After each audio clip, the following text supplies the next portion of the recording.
아, 우리가 앞으로 공부하게 될 정력학에 대해서 한번 간단히 알아보겠습니다. 이 정력학은 물리학의 한 분야다라고 할 수 있는데요. 우리가 일반적으로 동력학하고 정력학은 F는 ma라는 기본적인 법칙을 기준으로 해서 우리가 정력학과 동력학을 나눕니다. 정력학은 어떻게 보면 이 매스는 있지만은 A라는 즉 가속도가 없는 상태에 해당하는 학문을 다루는 게 정력학이라고 보면 되고요. 가속도가 있는 경우에는 동력학이라고 보면 됩니다. 그래서 우리가 이런 F는 ma라는 물리 법칙의 가장 기본적인 법칙을 이용해서 공부를 하게 되는데 정력학은 벡터를 계산하는 즉 기하학과 벡터를 배경으로 해서 모든 문제를 풀어나가는 방식이고 동력학은 기하학과 정력학이라는 그런 기본적인 베이스 위에다가 미적분이 포함되는 그런 형태로 해석하는 학문이라고 생각하시면 됩니다. 그래서 이런 그 상태에서 상대적 위치, 개들의 상대적 위치라고 얘기하는 것은 앞으로 배우게 될 강체라는 개념에서 나올 건데 물체의 어떠한 위치, 상대적인 위치가 시간에 따라서 변동하지 않는다. 즉 변화가 없는 그 구성품 자체가 그 자리에 그대로 있다고 하는 그런 상태의 계를 다루게 될 겁니다. 시간에 따른 변화가 없다. 그리고 정지 상태 또는 일정한 속도로 움직인다. 왜냐하면 우리가 가속도가 0이라 그랬지 속도가 0이라는 얘기는 하지 않았습니다. 즉 무슨 말이냐면은 등속도로 움직이는 물체도 정력학적으로 해석할 수 있다. 왜냐하면 정력학적으로 해석할 수 있는 근거가 되는 게 뭐냐면은 결국은 가속도가 존재하지 않으면 외력이 존재하지 않아요. 자기 자체의 매스에 의한 새로운 힘이 존재하지 않기 때문에 결국은 외부에서 가해지는 힘, 순수한 자기 자체의 힘이 아니라 외부에서 가해지는 힘에만 의존하는 그런 형태가 되기 때문에 결국은 정력학은 개가 정지하여 있거나 그 질량의 중심이 일정한 속도로 움직일 때의 물체를 해석하는 학문이다. 이렇게 이해하시면 굉장히 편할 겁니다. 또한 이 정력학에서 사용되는 용어들이에요. 굉장히 중요한 용어예요. 근데 뭐 복잡하게 생각하면 굉장히 복잡할 수 있지만 간단히 생각하면 이러한 용어를 기준으로 해서 개의 해석을 한다라고 생각하시면 돼요. 공간이라고 하는 거는 좌표계, 보통 우리가 직교좌표하고 원통형 좌표계 혹은 구형 좌표계가 있겠죠. 그런 좌표계에서 직선과 각도로서 기술되는 어떠한 위치에서의 물체가 차지하는 기하학적 영역이라고 해서 공간이라고 말합니다. 스페이스. 그 공간은 결국은 기하학적 단위로 봤을 때 우리가 보통 길이나 위치라는 용어를 쓰는데요. 길이는 스칼라 양입니다. 앞으로 얘기하겠지만 스칼라와 벡터라는 얘기 나오지만 위치는 벡터입니다. 벡터. 얘는 위치는 벡터입니다. 그래서 보통 위치 벡터를 이렇게 표시를 하게 되는데 길이라고 하는 것은 어느 정도의 크기가 있다라고 하는 거지만 위치라고 하는 것은 어떤 기준점으로부터 얼마만큼 멀리에 있느냐, 어느 방향으로 가 있느냐를 말을 하기 때문에 예를 들면 서울은 여기서 동남쪽에 있다, 서남쪽에 있다, 혹은 서울에서 부산은 남동쪽에 있다라고 하면 서울이란 기점이 중심측, 즉 좌표의 기준이 되고 그 좌표로부터 어느 방향으로 얼마만큼 떨어져 있다라고 하는 것이 결국 위치가 되는 겁니다. 위치는 벡터라는 생각을 하시면 됩니다. 시간이라는 것은 어떤 사건의 연속에 대한 단위이며 정력학에서는 시간은 직접적으로 포함하지 않는다. 왜 시간이 포함하지 않냐면 앞에서 말씀드렸다시피 F는 이렇게 생각하면 됩니다. F는 ma인데 F하고 A는 벡터량입니다. 즉 이 A라고 하는 곳에 뭐가 들어있냐면 시간의 단위가 들어가 있습니다. 시간의 단위. 즉 시간이 존재해야만 해석할 수 있는 분야가 동력학이라면 정력학은 시간의 개념이 필요가 없습니다. 왜냐하면 그 하중이 일정하게 가해지고 있다면 반복 하중이 아니라면은 그냥 그 상태에서 가해지는 하중에 의해서 어떤 물체가 변화가 없는 상태가 될 겁니다. 질량이라고 하는 것은 앞에서 봤듯이 스칼라 양이고요. 관성력에 대한 단위이고 질량은 어떤 물체에 속하는 물질의 양이다. 물체가 갖고 있는 양이다. 힘이라고 하는 것은 다른 물체에 대한 한 물체의 작용, 다른 물체에 대한 한 물체의 작용이라는 얘기는 두 개의 서로 다른 물체가 부딪힐 경우 작용, 반작용력이라고 부릅니다. 작용, 반작용력. 그리고 그 물체가 갖고 있는 매스에 의한 힘도 있습니다. 뭐냐면 중력이라 그러죠. 중력. 근데 둘 다 벡터량입니다. 이렇게 보시면 됩니다. 그리고 작용하는 방향으로 물체를 이동시키는 경향이 있고 크기와 방향, 작용점이 있는 벡터량이라는 거죠. 앞으로 여러분들이 알아야 될 거는 어떤 양이 벡터량이고 어떤 양이 스칼라 양인가를 명확하게 이해를 하셔야 됩니다. 어차피 정력학에서는 모든 형태의 해석을 힘을 가지고 해석하다 보니까 힘은 벡터입니다. 즉 크기와 방향을 가진다. 또한 벡터의 특성은 시점과 종점에서의 크기와 방향이 같으면 어느 위치에 옮겨 놓더라도 같은 값을 가진다라는 게 벡터의 특성입니다. 그런 것은 다음에 또 하면서 설명을 드릴게요.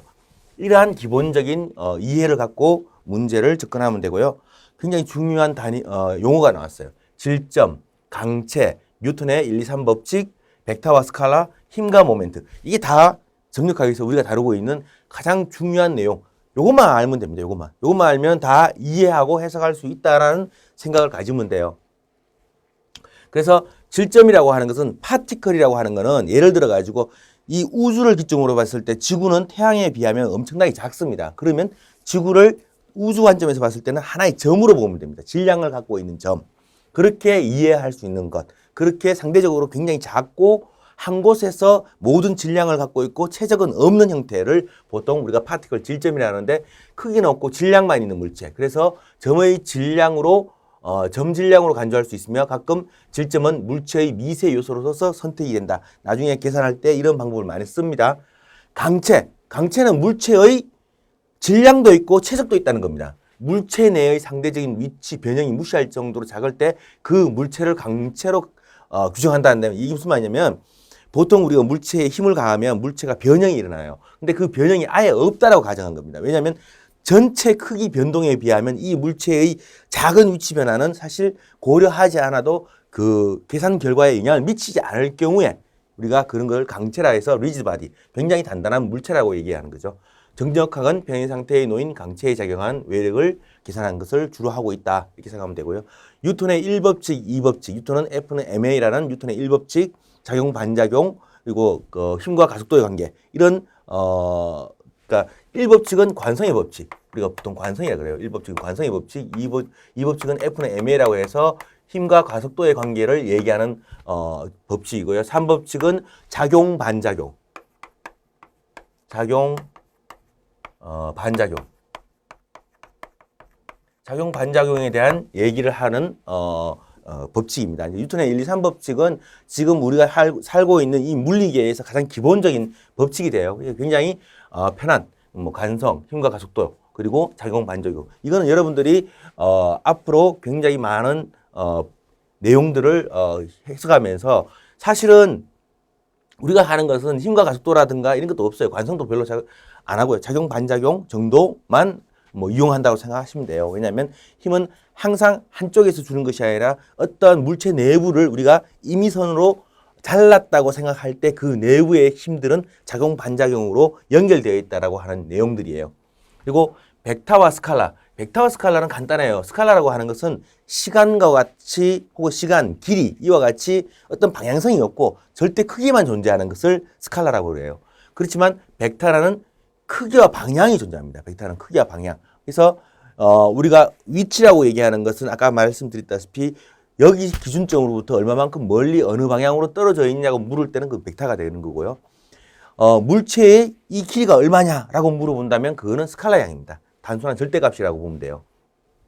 힘과 모멘트. 힘이라는 건 앞에서 봤듯이 이러한 형태가 있고 또 한 가지는 외부에서 가해지는 외력이라고 있습니다. 외력. 외부에서 가해지는 힘. 외력에 의해서 나타나는 힘. 그리고 모멘트라고 하는 거는 여러분들이 그거라고 생각하면 돼요. 모멘트라는 것은 시소나 여러분이 지렛대를 생각하면 돼요. 지렛대라는 게 뭐냐면 물체를 그리고 물체를 눌러서 올리는 거죠. 그러면 이 가하는 힘과 이 힘으로부터 걸어진 기준점까지 거리의 곱으로 나타나는 것이 모멘트다. 모멘트도 벡터입니다. 모멘트 벡터는 이렇게 나타나는 거죠. 모멘트 벡터는 R, 즉 위치 벡터하고 크로스 프로덕트 F 벡터입니다. 여러분들 이 크로스 프로덕트는 앞뒤가 바뀌면 안 돼요. 앞뒤가 바뀌면 달라지는 결과가 나타나요. 그래서 보통 그 좌표계에서 그 XYZ 좌표계에서 단위 벡터 I, J, K가 있으면은 보통 IJ로 나타나면 얘는 K로 나타납니다. K 벡터, 즉 Z 방향으로 나타나요. 우리가 보통 말할 때 오른손 법칙에 따라서 힘이 가해지는 방향과 거리 벡터는, 그러니까 예를 들어서 이게 기준점이고요. 얘가 기준점, 그리고 거리, 그리고 힘이 가해지는 방향으로 했을 때 이쪽 방향으로 모멘트 벡터가 발생합니다. 그래서 모멘트 벡터는 벡터량이다 이렇게 생각하시면 되고, 그것은 거리와 그러니까 위치 벡터하고 힘 벡터의 곱이다, 크로스 프로덕트다 이렇게 생각하시면 됩니다. 자, 자유물체도 프리바디 다이어그램이라 그러는데 프리바디 다이어그램은 우리가 자유물체도를 쓰는 이유가 뭐라고 하냐면, 자유물체도라고 하는 것은 일반적으로 자유물체도는 물체에 작용하는 외력들을 전부 다 고려해가지고, 예를 들면 가로등이 있어요. 이 시스템적으로 다 해석하려면 굉장히 복잡해져요. 그렇기 때문에 우리가 어떤 식으로 나타내냐면, 저 가로등을 예를 들어서 요 단면을 잘랐어요. 잘랐다고 하면은 이 단면 잘린 부위에서 가로등이 매달려 있고, 그러면 이 가로등은 이렇게 중력의 방향으로 힘이 발생하겠죠. 그리고 이 단면에서 이 하중을 견뎌낼 수 있는 하중이 있다라고 우리가 보는, 그러니까 잘라서 보는 방법이에요. 프리바디 다이어그램은 어떠한 특정 단면을 우리가 잘랐을 때 얘한테 가해지는 하중이 어떻게 될 것인가를 보기 위해서 외부의 다른 조건들을 다 빼고 그 물체, 특정 물체 혹은 해석 대상만 따로 뽑아가지고 그것을 가지고서 단일 물체처럼 취급하는 방식, 이것을 프리바디 다이어그램이라고 합니다. 그러니까 프리바디 다이어그램은 여기 그림에서 보시다시피 예를 철교가 있어요. 철교 전체를 해석하는 건 굉장히 어려워요. 그런데 이 트러스 구조, 예를 들면 트러스 구조가 있으면은 요 지점이겠죠. 요렇게 형성이 돼 있죠. 그러면 얘네들이 하중이 이런 방향으로 가겠죠. 구조물 자체의 특성에 따라서. 그러면 얘는 반력이 이렇게 생깁니다. 이 세 개의 힘 합력과 이 세 개의 힘의 합력, 벡터량으로 같이 나타날 것입니다. 그렇게 나타난다고 생각하시면 될 거예요. 이게 바로 프리바디 다이어그램이고요. 그리고 이제 앞으로 강의를 할 때 기본적으로 이런 순서에 따라서 할 거예요. 일반 원리, 힘 벡터, 질점의 평형, 힘계의 합력, 강체의 평형, 구조 해석, 내력, 마찰, 무게중심과 도심, 관성 모멘트, 가상일. 이게 굉장히 중요한 내용들입니다. 나중에 재료역학의 근본이 되는 내용들이 쭉 들어가 있습니다. 그렇게 보시면 될 거고요. 일단 강의는 PPT 위주로 하되 문제를, 예제를 가지고 판서를 통해 가지고 여러분들한테 알려줄 수 있는 그런 내용을 가지고 거고요. 예제를 최대한 예제를 많이 볼 건데, 책에 있는 예제 이외에 연습 문제도 특이한 문제가 있으면 따로 뽑아가지고 여러분들에게 알려드릴 겁니다. 왜냐하면 특이한 문제들은 여러분들이 착각을 하는 경우가 굉장히 많아요. 단순한 것 같지만은 착각할 수 있는 요소들이 많아요. 왜냐하면 얘네들은 전부 다 벡터 계산이기 때문에 그런 문제가 발생할 수가 있습니다.